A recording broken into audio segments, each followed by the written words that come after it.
현대의 많은 교회에서 더 이상 십계명을 외우지 않는 것을 우리가 봅니다. 사도신경과 주기도문까지는 우리가 예배 순서에 포함시키기도 하지만 십계명은 우리가 접할 시간이 거의 없는 것이 오늘 우리의 현실인 것 같습니다. 우리가 가지고 있는 이 성경책만 보더라도 사실 이렇게 주로 제일 앞에는 주기도문과 사도신경이 있지만 뒤에 십계명은 뒤로 이렇게 밀려나 있는 것을 볼 수 있을 것입니다. 이것이 우리가 가진 어떤 성경책의 디자인상 혹은 편의상 이렇게 했을 수도 있지만 현대 사회에서 교회가 십계명을 그렇게 중요하게 생각하지는 않는다는 우리의 현실을 보여주고 있는 것처럼 느껴지기도 합니다. 우리가 사도신경과 주기도문은 외울 수 있을 것입니다. 눈 감고 쉽게 외울 수 있겠죠. 그런데 십계명을 외워보라고 토시 하나 정도는 틀려도 괜찮으니까 좀 십계명이 무엇에 대해서 말하고 있는지 이야기해보라고 해도 선뜻 대답하지 못하고 당황하는 것이 오늘 우리의 현실일 수도 있을 것 같습니다. 물론 3일 기도회에 참여하신 여러분들은 아니겠죠. 지금 제가 시켜보진 않겠지만 아마 줄줄이 외우실 것이라 생각이 듭니다. 오늘 우리에게 십계명이란 무슨 의미가 있습니까? 십계명은 구약시대 이스라엘 백성들에게 주어진 것이고 오늘 이렇게 은혜의 때를 사는 우리에게는 사실 크게 상관이 없는 것 아닙니까? 저는 오늘부터 오늘부터 몇 주에 걸쳐서 다음 주에도 한다는 건 아니고 몇 주에 걸쳐서 이 십계명에 대해서 좀 생각을 해봤으면 하는데요. 이 내용은 총신신대원 김지찬 교수의 책 데칼로그라는 책을 바탕으로 전한다는 점을 좀 미리 말씀드립니다. 오늘 한번 해보고 좀 우리에게 유익한 것 같으면 하고 유익하지 않은 것 같으면 다음번에는 다른 걸로 하겠습니다. 데칼로그, 이 책의 제목이 데칼로그인데요. 데칼로그는 데카, 즉 10이라는 헬라어 단어와 로고스, 즉 말씀이라는 헬라어 단어를 합친 말입니다. 10가지 말씀이라는 뜻이죠. 즉 십계명을 표현하는 말입니다. 현대 많은 그리스도인들은 그저 예수 믿으면 구원받는다는 이 큰 복음의 틀만 붙잡고 살아가면 된다고 생각합니다. 물론 구원은 오직 예수님을 믿는 믿음으로 우리가 받는 것이죠. 그러나 구원과 우리가 사는 우리의 삶은 별개가 아닙니다. 우리가 구원은 예수 그리스도의 은혜로 말미암아 믿음으로 받고 우리의 삶은 이와 전혀 다른 삶을 살 수는 없다는 것이죠. 예수님을 믿었으니까 구원 받았으니까 이제 그냥 우리의 마음이 가는 대로 그냥 우리 좋을 대로 살면 되는 것입니까? 물론 우리의 대답은 no, 아니요가 될 것입니다. 그러나 우리의 삶을 들여다보면은 yes, 네를 대답하고 있을 것입니다. 죄송합니다. 제가 우리의 삶이라고 했네요. 괜히 여러분들까지 포함시켜버렸네요. 여러분들 중에서 나는 아닌데 왜 나까지 포함시키시는 거지 생각하시는 분이 계실까 해서 말씀드리지만 다시 말해서 제 삶을 들여다보니 그렇다는 것이죠. 아멘 하셨는데 제 삶에 대해서 그렇습니다. 제 삶이 그렇습니다. 우리의 머리로는 우리의 말로는 우리의 그 마음대로 우리의 뜻대로 살아가면 안 된다고 하지만 정작 우리의 삶을 우리가 들여다보면 그렇게 사는 자신을 어렵지 않게 발견하게 됩니다. 우리가 머리로는 우리는 주님의 말씀을 따라서 살아야 한다고 하지만 우리의 삶을 들여다보면 사실 그렇지 않다는 것이죠. 죄송합니다. 또 우리라고 말씀드렸네요. 그냥 우리라고 그냥 말하겠습니다. 혹시 아니신 분이 있더라도 억울해하지 마시고 그냥 그런가 보다, 강도사 이야기인가 보다 생각해 주시길 바랍니다. 우리가 계명들을 지켜야 한다고 생각한다는 것만으로는 어쩌면 그 생각한다는 것만으로도 어쩌면 다행일 것입니다. 우리가 계명을 지켜야 한다고 생각조차 못할 수도 있죠. 누군가는 율법 폐기론을 말하기도 하니까 말이죠. 종고 개혁 시대의 일부 그 열광파들은 신약 시대는 은혜 시대이기 때문에 구약의 율법은 지킬 필요가 없다고 주장한 일이 있었습니다. 저는 오늘 우리에게 다시 질문하고 싶습니다. 우리가 율법을 지켜야 합니까? 아니면 율법을 지킬 필요가 없습니까? 우리가 잘 아는 것처럼 우리는 율법을 잘 지켜야 합니다. 제가 바리새인의 후예라서 이런 말씀을 드리는 것이 아니라 사실 이것이 곧 예수님의 말씀이었습니다. 마태복음 5장 17절에서 예수님께서 이렇게 말씀하셨습니다. 내가 율법이나 선지자를 폐하러 온 줄로 생각하지 말라. 폐하러 온 것이 아니요 완전하게 하려 함이라. 아멘.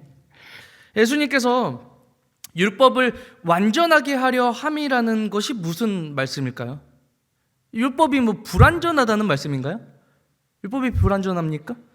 하나님께서 주신 건데 율법이 불완전할까요? 아니에요. 율법이 불완전한 것이 아닙니다. 율법이 뭔가 불완전해서 완전하게 하러 오셨다는 말씀이 아니라 우리가 율법을 도무지 지키지 않기에 우리로 율법을 지키게 하려 하시려고 즉 완전하게 하러 오셨다는 것입니다. 예수님께서 오신 것이 우리로 율법과 상관없이 살게 하시려는 것이 아니라 오히려 율법을 지키게 하려 하신 것이라는 말이죠. 예수님께서 바리새인들을 책망하신 것은 율법을 지키고자 하는 그들의 태도에 대해서 책망하신 것이 아니었습니다. 실상 율법을 도무지 지키지 않으면서 율법을 지키고 있다고 착각하는 그들의 태도에 대해서 책망하신 것입니다. 스스로 율법을 온전히 지킬 수 있다고 착각하고 율법을 지킴으로 구원에 이를 수 있다는 그 허망된 그들의 생각을 책망하신 것이죠. 또한 우리가 사도 바울의 서신들을 보면서 율법이 뭔가 우리와 상관없는 것으로 율법은 은혜와 반대되는 개념으로 사도 바울이 그렇게 설명하는 것을 보게 됩니다. 그러나 사도 바울의 요지 역시 율법을 통해 구원을 얻는 것이 아니라는 것을 말하고자 함입니다. 율법을 지키지 말아야 한다는 것을 말하고자 함이 아닙니다. 율법에는 구원에 이르게 하는 의의가 없다는 것을 말하는 것입니다. 우리가 율법을 온전히 지킴으로 구원에 이를 수 없다는 것입니다. 그것이 우리가 율법과 상관이 없다는 말은 아니죠. 하나님께서 시내산에서 모세에게 율법을 주셨을 때 율법을 통해서 구원을 이룰 수 있다는 것을 말씀하신 것입니까? 아닙니다. 애굽의 종살이에서 구원하신 후에 주신 말씀이었습니다. 즉 이미 구원받은 백성들에게 주신 것이 바로 율법이었다는 것이죠. 구약에서 역시 율법을 통해 구원을 받는 것이 아니었다는 말입니다. 구약에서도 이미 구원은 은혜로 말미암은 것이었습니다. 구원의 은혜를 받은 이스라엘 백성들이 그들의 자유를 누리기 위해 주신 것이 바로 율법이었습니다. 신약 성경에서도 율법에 대해서 말하고자 하는 요지도 이와 같은 것이죠. 율법을 통해 구원을 받는 것이 아니라 이미 구원받은 자들이 율법을 통해 자유를 누리게 된다는 것입니다. 율법을 완전하게 하려 함이라는 예수님의 이 말씀도 동일한 것 아니겠습니까? 예수님의 속량으로 말미암아 구원받은 자들이 이미 구원을 얻은 자들이 율법을 통해 자유를 누리게 된다는 말씀이 아닐까요? 그렇기에 데칼로그 책에서 김지찬 교수는 십계명을 이렇게 설명합니다. 한번 띄워주세요. 십계명은 지금까지는 주로 모든 인간이 지켜야 하는 도덕법으로 이해해 왔으나 이제는 이보다는 하나님의 출애굽의 구속사를 통해 베푸신 해방의 은혜, 자유의 은총에 보답하는 보은의 규정이라는 점이 드러난 것이다. 십계명은 우리가 느끼는 것처럼 우리의 자유를 제한하고 억압하는 그런 계율이 아닙니다. 오히려 우리의 자유를 보장하고 더욱 자유를 누리게 하는 자유의 헌장이라고 설명합니다. 요한복음 8장 32절에서 예수님께서 말씀하십니다. 진리를 알지니 진리가 너희를 자유롭게 하리라. 아멘. 저는 제 아들 이름을 진리라고 지은 후에 이 구절이 자주 생각이 났었는데요. 진리가 너희를 자유롭게 하리라. 제 아들 진리가 실제로 저희를 자유롭게 하지는 않는 것 같습니다. 오히려 그 반대로 느낄 때가 많습니다. 그러나 진리가 저희 부부를 자유롭게 하리라 믿습니다. 농담입니다. 제 아들 진리가 아니라 사실 하나님의 말씀인 진리에 대해서 우리는 동일하게 느낄 수 있습니다. 진리가 우리를 자유롭게 하는 것이 아니라 우리의 자유를 제한하고 억압하는 것으로 느끼기 쉽다는 것이죠. 그러나 예수님께서는 진리를 알지니 진리가 너희를 자유롭게 하리라 라고 말씀하십니다. 진리를 제대로 알지 못하기에 하나님의 말씀이 우리를 제한하고 억압하는 것으로 생각하는 것입니다. 진리를 알라, 진리가 너희를 자유롭게 하리라 하신 예수님의 말씀을 믿고 진리를 바르게 알고 하나님께서 말씀을 통해 주시는 그 자유를 누리시기를 바랍니다. 오늘 본문 1절과 2절을 우리 함께 읽어보도록 하겠습니다. 시작. 하나님이 이 모든 말씀으로 말씀하여 이르시되 나는 너를 애굽 땅 종되었던 집에서 인도하여 낸 내 하나님 여호와니라. 아멘. 하나님께서는 10가지 말씀, 즉 10계명을 말씀하시기에 앞서 이렇게 말씀하십니다. 나는 너를 애굽 땅 종되었던 집에서 인도하여 낸 내 하나님 여호와니라.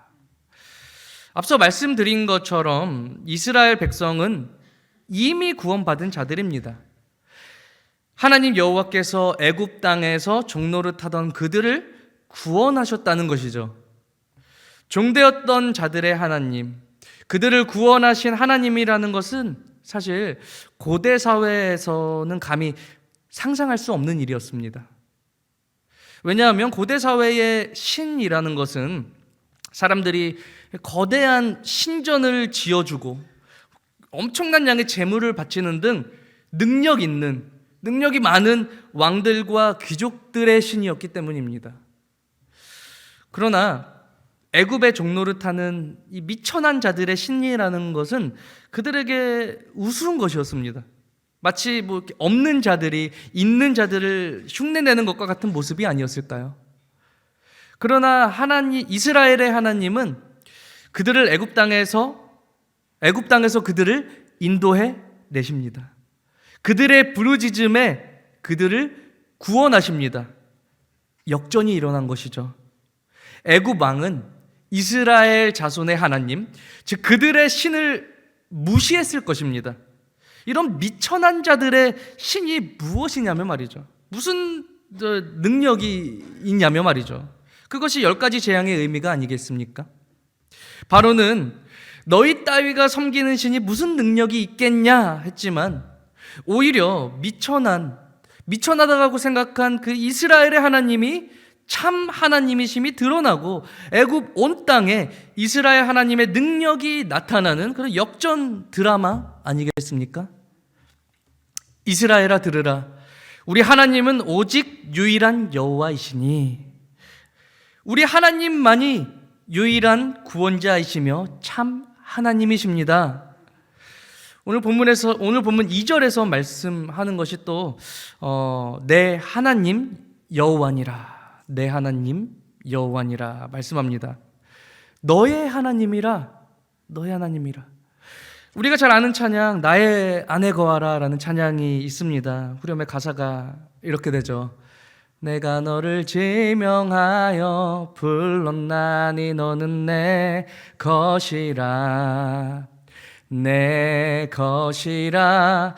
너의 하나님이라.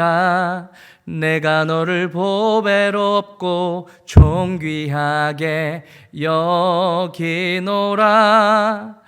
너를 사랑하는 내 여호와라. 하나님께서 우리를 지명하여 불렀다는 것, 즉 택하셨다는 것, 너는 내 것이라 말씀하신 것이 단지 우리가 하나님의 것이라는 말만이 아닙니다. 나는 너의 하나님이라, 즉 하나님께서 자신을 우리에게 주셨다는 뜻입니다. 하나님과 우리는 그렇고 그런 사이라는 것이죠. 여러분들, 그렇고 그런 사이가 무슨 의미인지 아시죠? 괜히 남녀가 함께 다니면 어른들은 꼭 서로 질문합니다. 둘이 뭐 그렇고 그런 사이요? 이렇게 질문하지 않습니까? 서로 사랑하는 사이, 서로 헌신하는 사이라는 것입니다.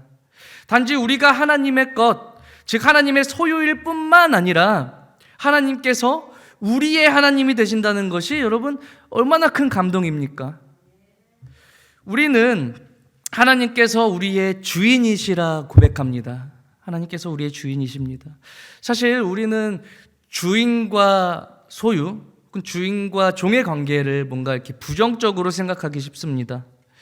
주인이 된다는 것이 막 우리 위에서 군림하는 왕처럼 생각하며 말이죠. 풍상 공부를 하신 분들은 함께 이야기를 나눠보셨겠지만, 하나님께서 다스리신다는 것은 세상의 왕과 같이 막 위에서 군림하며 억압하고 강제한다는 그런 의미가 아닙니다. 하나님께서 다스리신다는 것은 가치를 최고의 상태로 끌어올린다는 것입니다. 세상의 왕 혹은 윗사람은 밑사람을 그렇게 대하지 않죠. 우리 현실에서 어떻게 해서든 이용하고, 표현하자면 단물을 쪽 빨아먹으려고 합니다.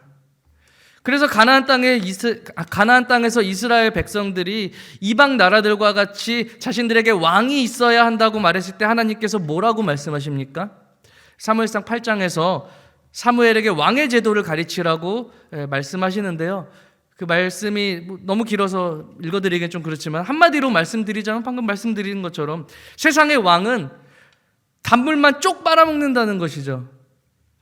그러나 하나님은 그렇게 단물만 쪽 빨아먹는 하나님이 아니라 오히려 단물을 넣어주시는 하나님이십니다. 그것이 하나님의 다스리심입니다.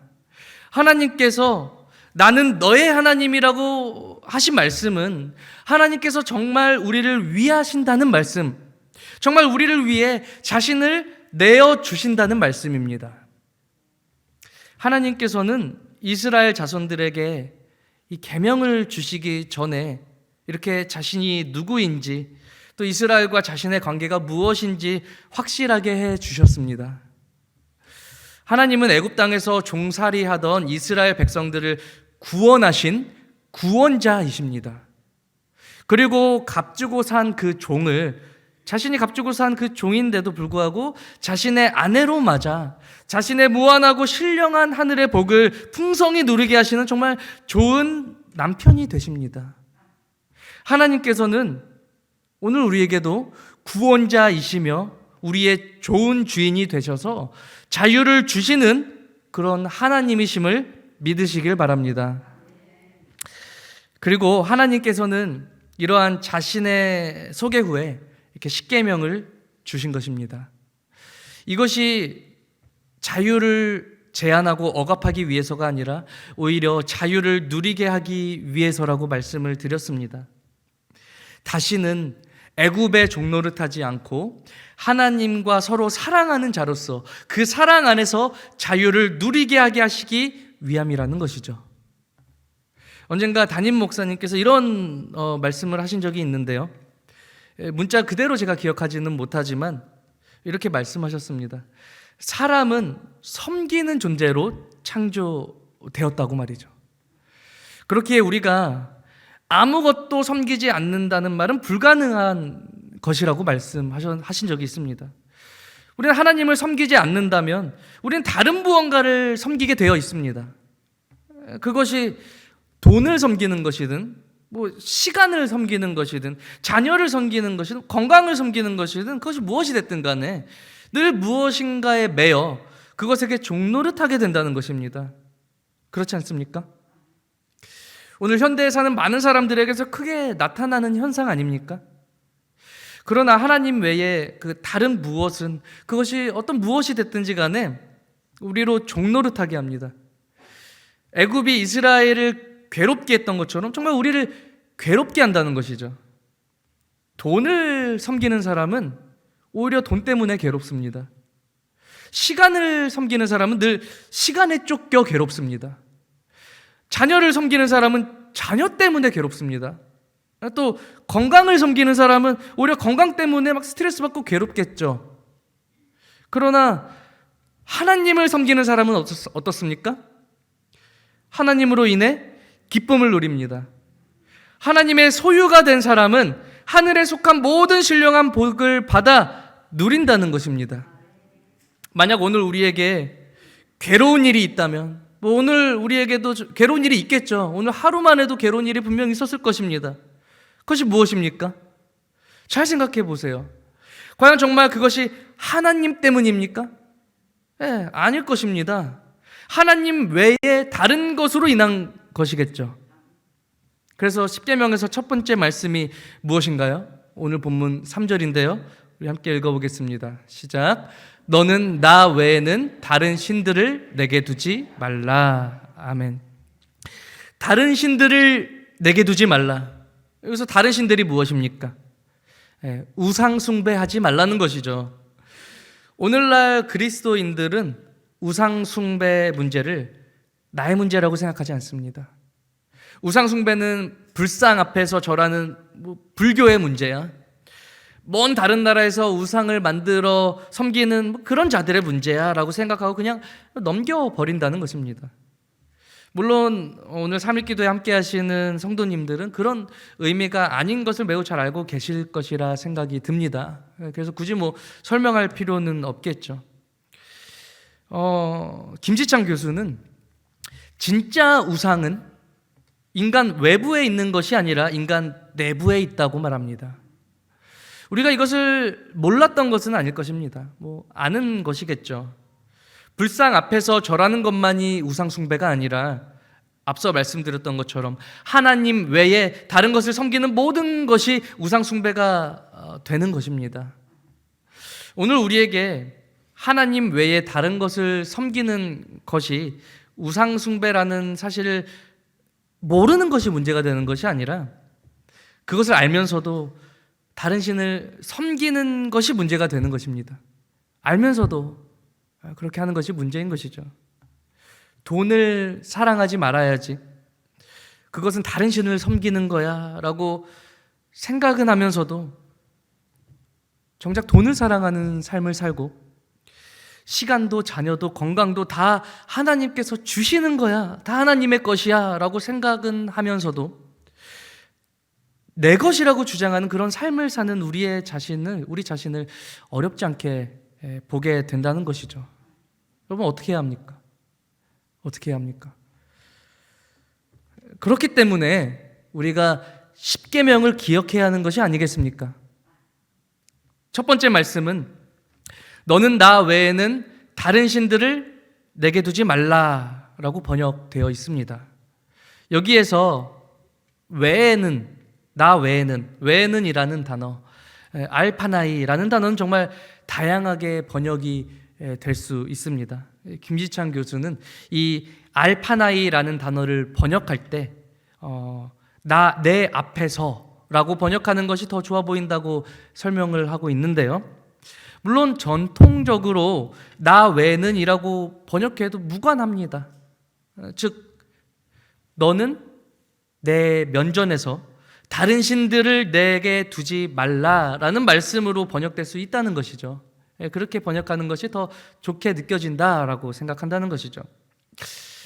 우리가 하나님 외에 다른 신들을 헛된 신들이 헛된 우상이라는 것을 모르지 않습니다. 그것을 모르지 않죠, 그렇죠? 문제는 알면서도 그것을 섬긴다는 것에 있는 것인데, 그러나 여러분, 하나님 면전에서 다른 신들을 섬길 수 있겠습니까? 좀 비유하자면은 남편이 혹은 아내가 보는 앞에서 다른 사람과 바람을 필 수 있을까요? 불륜을 행하는 자는 아무도 보지 않는 은밀한 곳으로 가서 그렇게 행합니다. 정신이 온전한 사람이라면 바로 옆에 배우자를 두고 그 면전 앞에서 바람을 피우지는 못하겠죠. 그렇게 해서 바로 귀싸대기가 올라가는 것이 문제가 아닐 것입니다. 그냥 말이 되지 않는 것이죠, 사실. 말이 되지 않는 것입니다. 사실 오늘 우리도 기억해야 하는 것이 바로 이것입니다. 정말 하나님을 믿는다면 우리는 언제든 어디서든 하나님 면전에서 행하는 자들임을 믿는 것 아니겠습니까? 인간은 하나님 면전에서 살아가는 존재라는 것입니다. 코람데오 정신이라고 말하기도 하죠. 많이 들어보셨을 것입니다. 늘 하나님의 면전에서 살아간다는 것이 정말 숨이 막힐 것 같다는 생각이 드나요? 네, 사실 저는 그렇습니다. 정말 숨이 막힐 것 같습니다. 내 자유를 억압하고 막 괴로울 것 같습니다. 그러나 앞서 말씀드린 것과 같이 그것이 우리의 자유를 제한하고 억압하는 것이 아니라 오히려 우리의 자유를 증진시켜주는 것임을 믿으시길 바랍니다.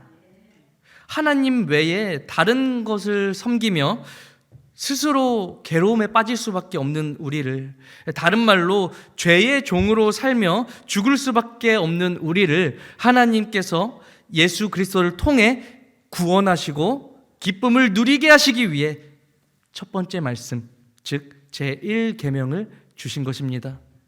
너는 나 외에는 혹은 내 면전에서 다른 신들을 내게 두지 말라.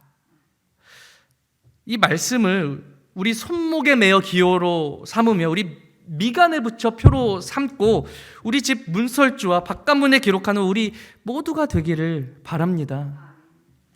은혜의 때 계명이 우리와 상관이 없는 것이 아니라 은혜를 받았기에 더욱 우리와 상관이 있다는 사실을 기억하며 코람데오, 은혜를 주신 하나님 면전에서 행하는 우리 모두가 되길, 그렇게 자유를 누리는 우리 모두가 되기를 주님의 이름으로 소망합니다.